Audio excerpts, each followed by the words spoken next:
नमस्कार लाडक्या बहिणींनो, मी सचिन पवार तुमचं पुन्हा एकदा स्वागत करतोय आपल्या हक्काचे विश्वसनीय मराठी माहिती चॅनल शासन मराठीवर। सर्व लाडक्या बहिणींसाठी अतिशय महत्त्वाची व आनंदाची अपडेट आहे। सर्वात पहिलं म्हणजे ई-केवायसी प्रक्रियेला मुदतवाढ मिळालेली आहे आणि दुसरं म्हणजे सर्वात मोठी आनंदाची बातमी, ज्या विधवा महिला आहेत ज्यांचे पती वारलेले आहेत किंवा ज्या महिलांचे वडील वारलेले आहेत त्यांच्यासाठी आणि ज्या महिला घटस्फोटित आहेत किंवा एकल महिला आहेत त्यांच्यासाठी केवायसी करण्यासाठी नवीन पर्यायी व्यवस्था महाराष्ट्र शासनाने उपलब्ध करून दिलेली आहे।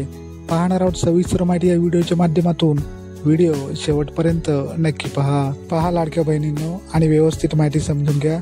दोन अतिशय महत्त्वाचे अपडेट आपण या व्हिडिओतून पाहणार आहोत। महिला व बालविकास मंत्री माननीय आदितीताई तटकरे मॅडम यांनी त्यांच्या सोशल मीडियाद्वारे ही माहिती आपणास दिलेली आहे। तुम्ही पाहू शकता लाडक्या बहिणींनो, मुख्यमंत्री माझी लाडकी बहीण योजना ई-केवायसी मुदतवाढ। माननीय मुख्यमंत्री श्री देवेंद्रजी फडणवीस साहेब, उपमुख्यमंत्री श्री एकनाथजी शिंदे साहेब व उपमुख्यमंत्री श्री अजितदादा पवार यांच्या नेतृत्वात मुख्यमंत्री माझी लाडकी बहीण योजना संपूर्ण राज्यात अतिशय यशस्वीरित्या राबविली जात आहे। याबाबत दिनांक 18 नोव्हेंबर 2025 पूर्वी सर्व लाभार्थ्यांना ई-केवायसी प्रक्रिया करावी अशी सूचना देण्यात आल्या होत्या। पहा लाडक्या बहिणींनो, ई-केवायसी प्रक्रिया पूर्ण करण्यासाठी आपल्याला सरकारने 18 नोव्हेंबर 2025 ही शेवटची तारीख दिली होती, परंतु यामध्ये बदल करून ही तारीख आता वाढवण्यात आलेली आहे।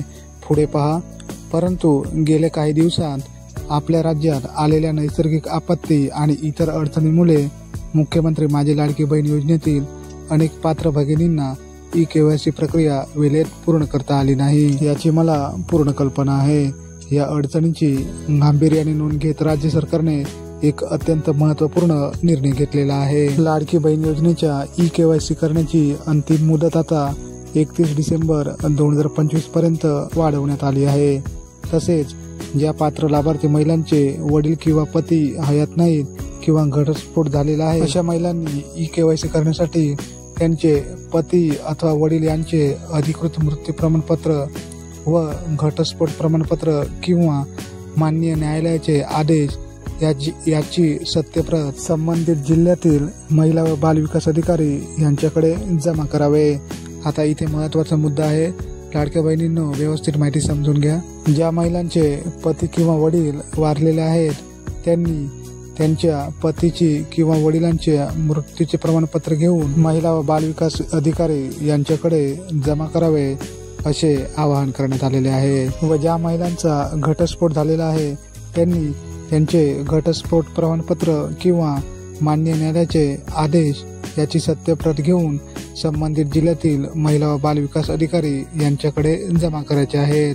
तर अशा प्रकारे ज्या महिलांचे पती किंवा वडील वारलेले आहेत त्यांच्यासाठी महाराष्ट्र शासनाने ही पर्यायी व्यवस्था उपलब्ध करून दिलेली आहे। लाडकी बहीण योजनेची अजून कोणतीही ऑफिशियल माहिती समोर आल्यानंतर लगेचच तुमच्यापर्यंत अपडेट दिली जाईल। चॅनलवर पहिल्यांदा आला असाल तर चॅनलला सबस्क्राईब नक्की करा आणि सर्व लाडक्या बहिणींपर्यंत ही महत्त्वाची माहिती नक्की शेअर करा। भेटूया लवकरच नवीन अपडेटसह, तोपर्यंत धन्यवाद। जय हिंद, जय महाराष्ट्र।